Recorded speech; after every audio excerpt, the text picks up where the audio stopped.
విశాఖపట్నంలో పెట్టడం, అది కూడా రుషికొండ ప్రాంతంలో ఇవ్వడం. ఆల్రెడీ ఆర్థిక రాజధాని విశాఖ అంటారు కదా, ఇంకా దాన్ని అభివృద్ధి చేయాలనా, లేదంటే అభివృద్ధి ఎక్కడెందుకు తీసుకురాకూడదంటే ఎలా చూడాలి? ఎందుకు ఆ నిర్ణయం? ఇక్కడికి ఎందుకు వస్తారు వాళ్ళు? సాఫ్ట్వేర్ ఇంజనీరు, అమరావతి, మంగళగిరి, ఒక 25-30 ఏళ్ల తర్వాత ఇది బాగుపడితే ఇక్కడికి రావచ్చేమో.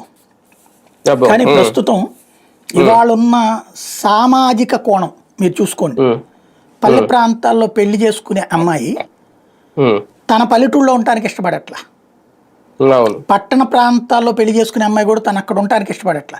ఫర్ ఎగ్జాంపుల్ మంగళగిరి, తెనాలి, ఈ పక్కన ఉన్నటువంటి పల్లెటూళ్ళు ఉన్నాయి కదా, అక్కడ వాళ్ళని అడగండి, ఏ అబ్బాయిలకి ఇస్తున్నారు వాళ్ళు?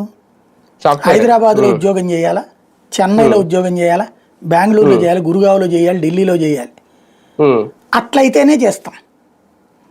ఈ ఊరు ఎప్పటి నుంచో చూస్తూనే ఉన్నాంగా, ఎదుగుదల వాళ్ళకి అలాంటి ఊళ్ళల్లో చేయడం అంటే అలాంటివి వస్తేనే మెగా సిటీ అవుతుంది కదా అని. అదే అంటే నేను అనేది, అట్లాంటి దశలో ప్రస్తుతానికి అమరావతి ఉంది కాబట్టి ఇక్కడ ఎదగాలి కదా. ఇంకా ఇది ఆరంభమే కదా, ఊరిట్లో నీళ్ళు ఎందుకు వస్తారు? ప్రస్తుతానికి వాళ్ళందరి కోరికలు తీరాలంటే వైజాగ్ బెటర్.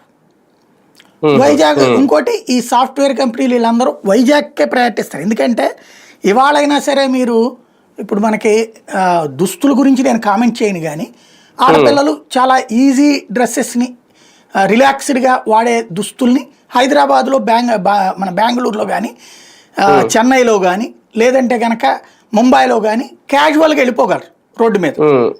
అంటే వాళ్ళకి ఫ్రీడమ్ అక్కడ, అది ఎందుకంటే అది కాస్మోపాలిటన్ కల్చర్ అంటాం మనం.